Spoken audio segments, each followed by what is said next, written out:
무극담노 종신기 천마편 제 16화 만리 고독행 환공의 총 5. 나 천마류지혁은 그 동굴의 추억을 잊지 못한다. 물론 당시 나는 마치 철없는 어린아이와 같은 지각을 가진 상태였다. 다만 내 몸이 기억하는 권천의 무공이었던 약간의 절기가 있었고, 또한 내 몸은 금강불교의 육체였다. 어린 나는 제국 주둔지에서 죽을 고비를 넘기며 만리고독행을 시작하게 되었다. 만약 내 신체가 강철과 같은 몸이 아니었다면 나의 만리고독행은 반드시 이 동굴에서 꽃이 피기 전에 마감되었을 것이다. 내가 무극담노 종신기에 들어가지 못했던 시기, 총 5번의 죽을 위기를 겪었는데 그 중에 가장 격심하게 당했던 것은 누가 뭐래도 법왕이란 놈의 암흑천밀기였다. 이 암흑천밀기는 아수라파천의 위력이었는데 내가 만약 만타무극봉의 신기를 온전히 이루지 못했다면 후후후후, 아무튼 생각하기도 싫은 끔찍한 경험이었으니 나의 만리고독행은 이제부터 본격적인 시작이었다. 뚜뚜뚜뚜두둑둑. 동굴 대전은 습한 이유로 천장에 매달린 습기는 물방울이 되어 떨어져 내렸고, 법왕이란 자와 번주는 한 곳을 노려보고 있었는데, 내 놈은 웬 놈이냐? 감히 여기가 어느 안전이라고 함부로 검을 휘두르고. 저기 번주는 본인의 부하들을 보고 있었다. 부하들은 누구 하나도 피를 흘리고 있는 이는 없었으며 검으로 팔다리가 잘린 이 하나도 없었다. 그렇다. 자세히 보니 류지혁은 검과 같은 막대기로 적의 무사들의 다리와 몸통을 후리고 다녔지만, 그의 막대기와 같이 생긴 검은 검집에 그대로 꽂혀 있었기에 적의 무사들은 그냥 자리에서 일어나지 못하고 고통을 호소하며 아우성치고 있었으니, 내 부하들을 무력하게 만들 뿐 죽은 녀석은 하나도 없구나. 지금 이 놈은 누구란 말인가? 저기 번주는 속으로 탄식하고 있었는데, 저벅 흐흐흐흐. 법왕이란 자는 매우 사악한 웃음을 흘리고 그의 두 눈에서 붉은색 안광이 터져 나왔으니, 그의 두 눈은 찢어 땅의 밑바닥 땅속 아수라 8부 중에 하나, 악귀의 세계에서 싸우기를 좋아하는 그 아수라의 눈빛이 아니던가. 천하를 삼킬 눈, 지옥 불을 뿌려대는 강력한 눈말이다. 지역 류지혁이라. 난 내 놈의 이름을 처음 들어본다. 그러니 내 놈의 벼르나감은 출신 등을 이야기하는 것이 좋을 것 같구나. 그리고 한 가지 나에게 계속해서 이따위 말을 다시 해서는 안 된다. 지역 류지혁, 다시 이런 말을 하면 내 놈은 나를 능멸하는 것으로 여기겠다. 말을 잘못했으니 내 놈의 입을 짓뭉개고 머리가 입을 통해 말하게 하였으니 그 머리가 박살 나도록 수박을 터뜨려 주겠다. 흐흐흐흐. 법왕이란 자의 입은 매우 거칠었다. 사람은 쌓은 선에서 선을 내고 악을 쌓은 것에서 악을 내는데, 이 자의 입과 성정은 참으로 아나무인이지 않은가. 동굴 대전은 잠시 고요했다. 그리고 곳곳에서 물 떨어지는 소리가 세미하게 났으며 이 침묵을 더욱 고요하게 했다.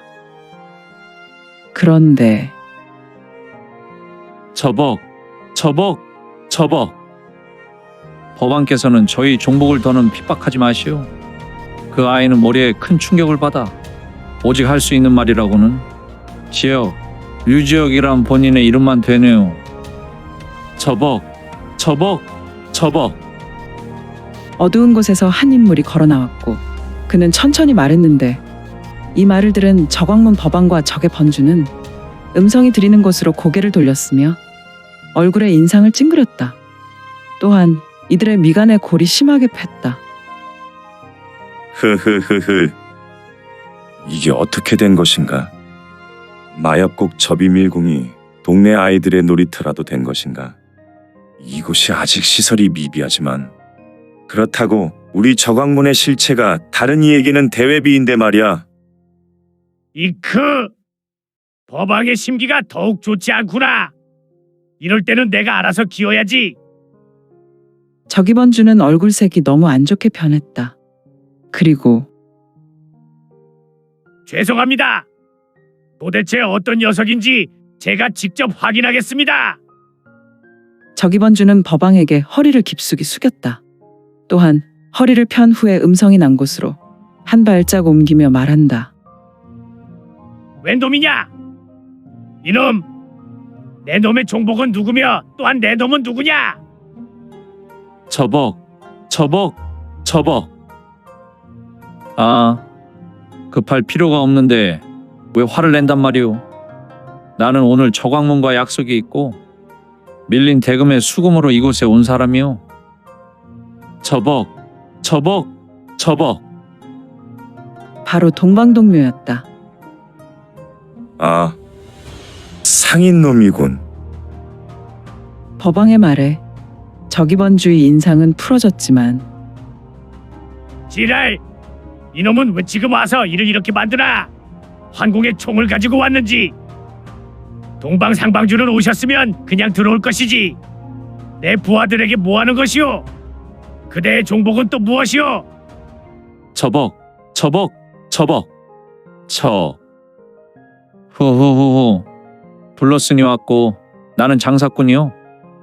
내가 분명히 이곳 마협곡 동굴로 무인들을 모아주면 두당 황금 10냥을 받기로 되어 있습니다. 그런데 그대와 법왕께서는 내 재산을 필요 이상으로 낭비하고 계시오. 그대의 재산을 축낸다는 것으로 들리는데 법왕은 저기번주 앞으로 나와 말한다. 그리고 그의 두 눈에서 안광이 번쩍였다. 저자의 내공력이 대단하군. 은은하게 흘리고 있는 내기가 상당하여 상대로 주눅이 들게 하는군. 동묘는 법왕의 안광을 보며 속으로 섬뜩했다. 오늘 길보다 흉이 많은 것 같은데 나와 지혁이가 이곳을 방문한 목적을 온전히 이룰 수 있을까? 혹시 우리의 생명도 위협이 되지 않을까? 동묘는 법왕을 보며 알 수 없는 불안이 심저에서 올라오고 있었으며 법왕 그동안 강령하셨소? 역시 상인은 상인이군. 오직 돈밖에 모르는 정규 녀석. 법왕은 동방동묘를 보며 야멸찬 눈을 하였다. 녀석은 여전히 내 앞에서 인피명구를 하였군. 역시 상인을 상대하는 것은 참으로 피곤해. 그런데 상방주, 그대는 무엇 때문에 내 부하를 제압한 것이오? 저기번주. 그것은 내가 이미 내 의사를 전달하였소. 나는 내 재산에 흠이 생기는 것을 좋아하지 않소. 나는 이곳에 오면서 마음으로 눈물을 꽤 흘렸소. 오던 길에 무리민이 거반 죽은 것을 보지 않았소. 만약 그들이 모두 살았다면 내가 저광문에 약속받았던 금액을 2배는 좋게 받을 것인데. 나는 그대 상방과 약속을 하였소. 하지만 우리 저광문에 굴복하지 않은 무인 녀석은 나와 우리 문에 필요 없지. 아무튼 상방주는 금액에 대해 조금 잘 못 이해하는 것 같은데 우리 문이 그대에게 약속한 것은 두당 금자 한 양으로 계약되었지. 무슨 소리요? 법왕? 서기번주는 상인 녀석에게 금자 1000양을 주도록 해라. 그리고 나는 저 상인 녀석이 왜 이곳에서 나와 대면하고 있는지 모르겠구나.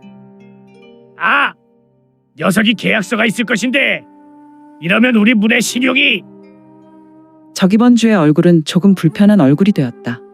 역시 아니나 다를까? 동묘는 손에 든 한 장의 종이를 흔들었으니 이것이 없었다면 큰일 날 뻔하였군요. 법왕은 저광문의 무상 지위를 가진 신분으로 그대의 인장이 찍힌 계약서요. 혹시 이래도 인당 금자 한 양을 주려고 하시오? 그대는 분명히 인당 금자 10량을 이곳에 기재하지 않았소? 흐흐흐흐. 상인 나부랭이 녀석. 계약은 말이다. 휙. 지이. 어라? 동묘의 손에 들린 종이를 잡았던 부분이 찢어져 종이는 법왕이란 자에게 날아갔다. 그리고 그 종이는 법왕에게 날아가다가 불에 탄 후 재가 되어 바닥에 떨어져 내렸다. 법왕의 손을 보라. 그의 손은 동묘를 향해 뻗어낸 모습이지 않은가. 이런 녀석은 격공 선물에 내기를 뿌려 종이를 태웠구나. 세상을 살며 꼭 이런 녀석들을 만난다니까.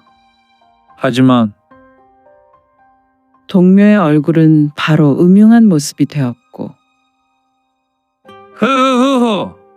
법왕의 내가 공부가 하이의 추종을 불어하오. 대단하오. 동묘는 약간 허리를 숙이며 두 손을 모아 폭언하였고 법왕을 보았는데 그러나 동묘의 얼굴은 상대를 존중하는 얼굴은 아니었다. 오히려 멸시하는 표정이었으니 하지만 법왕이 태운 계약서는 사실 사본이오. 진보는 내 거처에 있으니 나중에 금액을 다시 청구할 것이오. 흐흐흐흐. 역시 내 놈은 뿌리까지 상인이란 말이지. 나는 사람을 잘 믿지 않소. 특히 내 손에 재물이 들어오지 않았을 경우 더욱 사람을 의심하지. 그래도 지금 내 생각은 중요하지 않지. 더 중요한 것은 혹시 법왕께서 약속을 이행하지 않으실 것이오. 나는 일정이 매우 바쁜 사람이오. 흐흐흐흐. 좋구나. 그렇다면 내 종복의 한 팔과 눈을 여기에 두고 또한 내가 가져오라고 한 황공의 총을 내게 준다면 나는 내 녀석에게 약속한 것을 이행할 의사가 있구나. 법왕은 비열한 눈으로 동방동묘를 보았다. 하지만 동묘의 눈동자는 약간 흔들렸으며 이런 비열한 자를 봤나? 역시 저광문이라는 신흥 문파는 신의가 전혀 없구나. 이런 비열한 자가 속한 문파에 황공의 총을 넘길 수 없다. 그렇다면 동묘는 잠시 머뭇거리다가 천천히 지혜가 아무래도 오늘 우리가 이곳 마엽곡 동굴에 온 것은 길보다 흉이 더 많은 것 같구나. 나는 저기 기계 있는 5 녀석을 데리고 나갈 것이니 너는 우리가 온전하게 나갈 때까지 여기 있는 곳을 마구 분탕질하려구나. 그리고 내 거처로 돌아오도록 하거라. 또한 아무리 봐도 법왕이란 자는 매우 강력한 무인으로 보이니 반드시 주의하도록. 이 자를 꼭 이길 필요는 없다. 내 녀석의 신체가 아무리 금강불개라도 녀석의 내가 공부가 장난이 아닌 걸로 보인다. 동방동묘는 저광문과 거래를 하는 것에 실패로 여긴 것 같았고 무엇보다 환공의 총을 이들에게 넘기고 싶지 않았다. 그래서 그는 이곳에서 나가려 하였으며 그런데 누구를 데리고 나가려 하는 것인지. 지혜가 준비해라. 동묘의 눈에서 안광이 번쩍했다. 그리고 그는 가슴 속에 손을 넣더니 황공의 총은 가져오지 않았소. 대신 이것이나 쳐드시오. 동묘는 무언가 가슴에서 꺼내 던졌는데 제길 법왕 병력탄이요. 허허, 신은 문파 중에 화포와 화기만을 주로 연구하고 제조하는 곳인 병력문이 있었는데 물론 이곳 영국이 아니라 초국 장사에 있는 문파였으니 그 문파의 주력 화기인 병력탄이란 말인가. 이런 썩을 놈을 봤나? 마라 철권. 이미 적이번주와 그의 5부하는 비산했고 법왕이란 자는 급하게 호신 공부를 일으켜 자신에게 날아오는 탄의 위험 앞에 본인의 몸을 보호한 후에 호통을 쳤다. 물론 그는 우수를 쭉 뻗어냈으며 그의 우수에서 급하고 강한 권풍이 일어나 날아오는 물건을 후려갈겼다. 직후 쾅.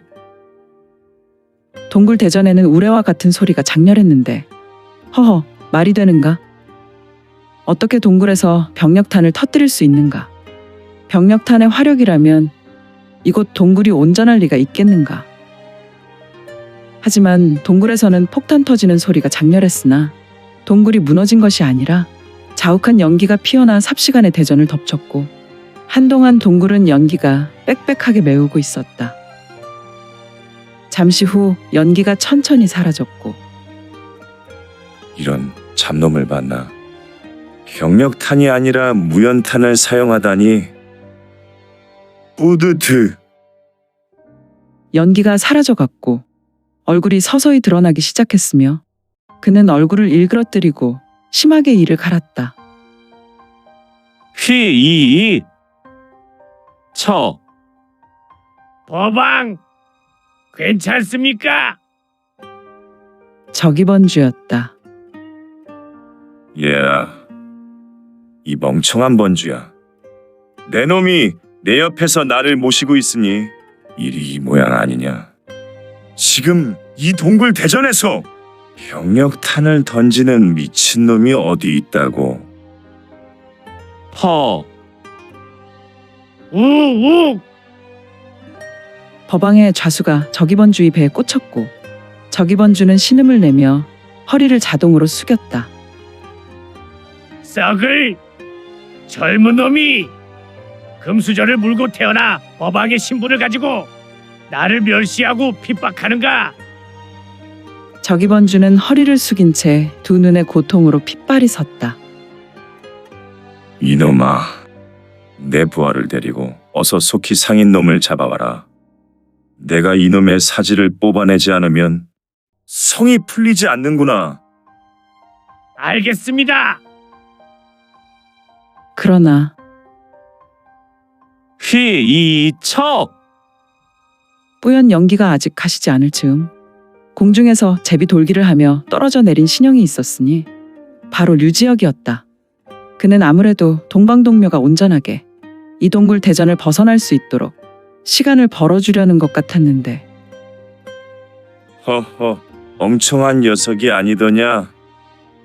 법왕은 기막힌 표정을 지었고 아직 신형이 온전한 모습을 드러내기 전에 류지혁이라는 것을 간파한 것 같았으니 아무래도 법왕이란 젊은 녀석은 상대의 내기를 보며 실체를 파악한 것 같았다. 지역, 류지역, 이런 개샹, 내가 지역이란 말은 다시 꺼내지 말라고 했지.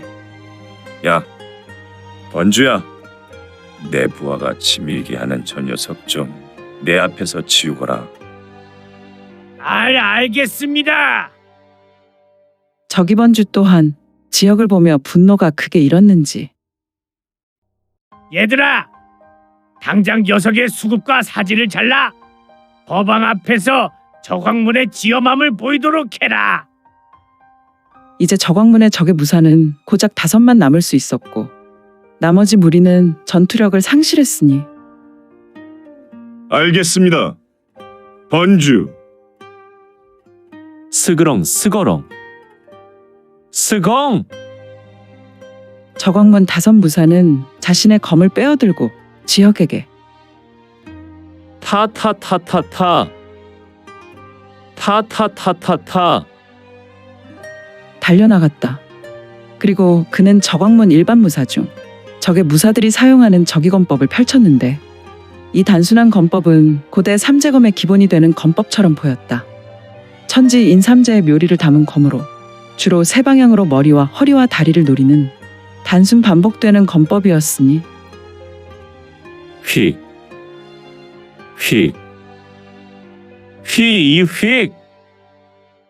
지역은 잠재의식 속에 남아있는 권천의 비전절기인 보법을 밟기 시작했다.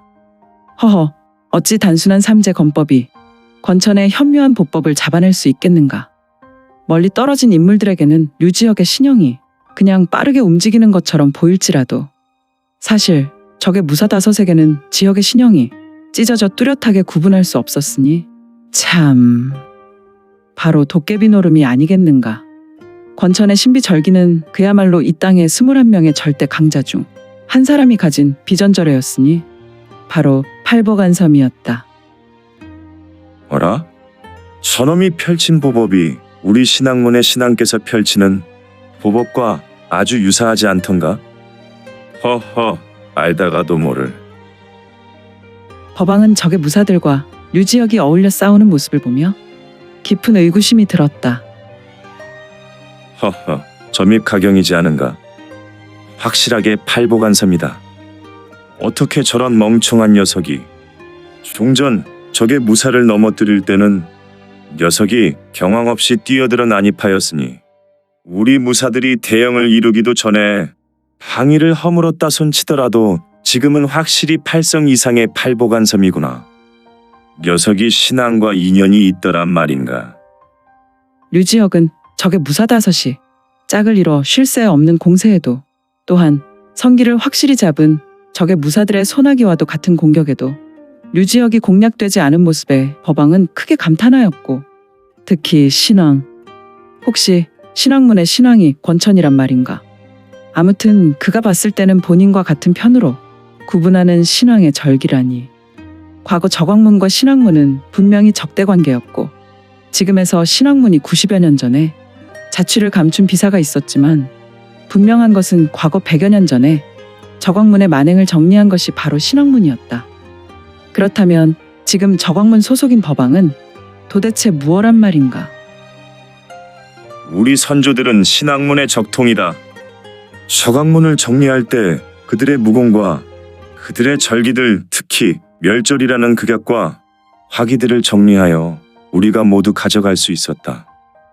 100여 년이 흐른 지금 우리는 연 국왕의 제가로 신앙과 적왕을 중심으로 2개의 문파를 운영하며 나 법왕은 이들을 왕래하여 강호를 암암리에 제패하는 것이 우리의 목표인데 신앙의 절기를 사용하는 아이라니.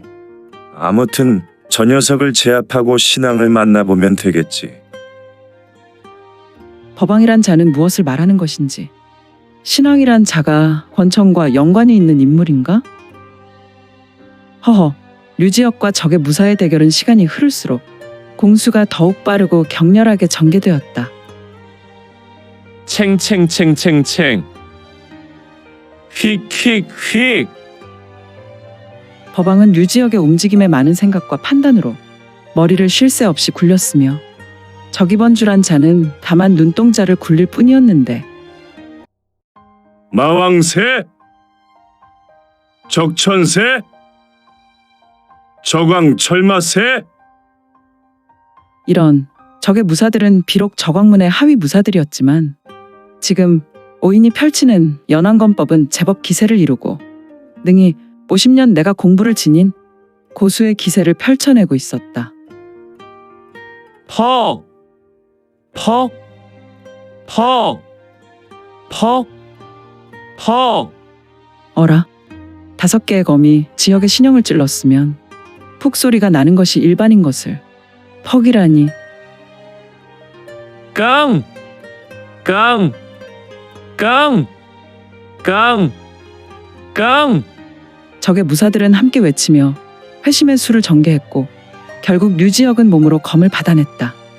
이런 본인의 신형이 검이 아닌 것을 지혁은 그동안 본인이 들고 있는 막대 같은 것으로 적의 무사들의 검을 받아내었는데 이제는 급기야 적의 무사들이 펼친 회심의 수로 그는 피해내지 못하고 신형으로 몸빵했으니 헉! 이른. 아. 5 적의 무사는 하나 같이 경악했다. 본인들의 검이 류지혁의 신형을 뚫어내는 것이 아니라 그냥 무기력하게 부러져 버렸기 때문이었다. 허허, 청강검은 보검은 아니나 철기를 상대하고 약간의 내가진력만 운영하면 사람의 허리를 한 번에 잘라 요절시킬 수 있는 무기이거늘. 저 바보 같은 놈이 금조종 철포삼을 일으켜 본인의 몸을 금강석으로 만들었나 봅니다. 법왕, 아무래도 제가 휘. 퍼퍼퍼퍼퍼. 악! 으. 흑! 슉!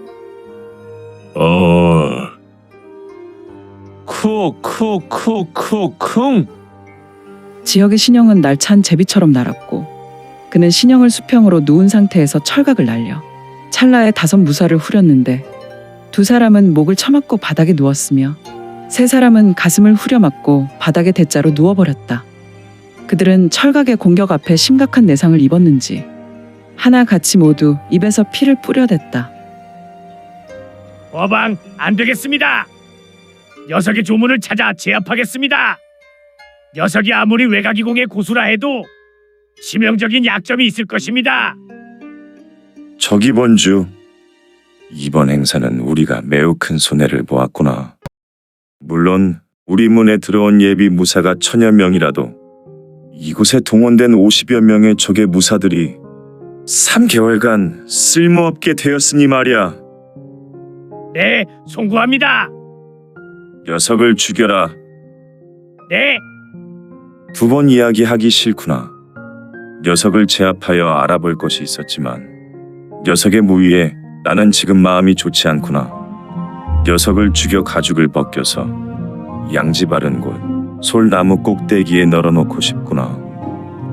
아, 알겠습니다.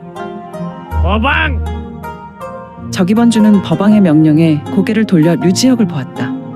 두 눈에서 강력한 안광이 터져나왔지만 이에 상관없이 조금 엉뚱한 미소를 짓고 어정쩡한 자세로 서 있는 지혁은 코가 답답했는지 손가락으로 콧구멍을 파고 있었다. 영혼이 가출한 것인지 전응아의 지능을 가진 바보인지 모르지만 내 놈은 사신의 심기를 건드렸다. 훌륭한 몸을 가졌으나 아주 포를 떠주마.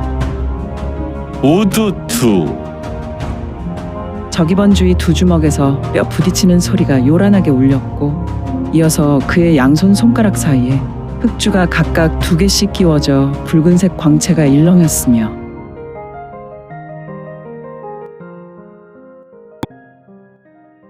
오늘 준비한 내용은 여기까지이고요.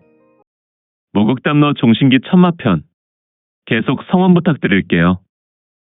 또한 구독, 좋아요는 본 작가의 지필에 큰 힘이 됩니다. 그럼 오늘도 최고로 멋진 하루 되세요.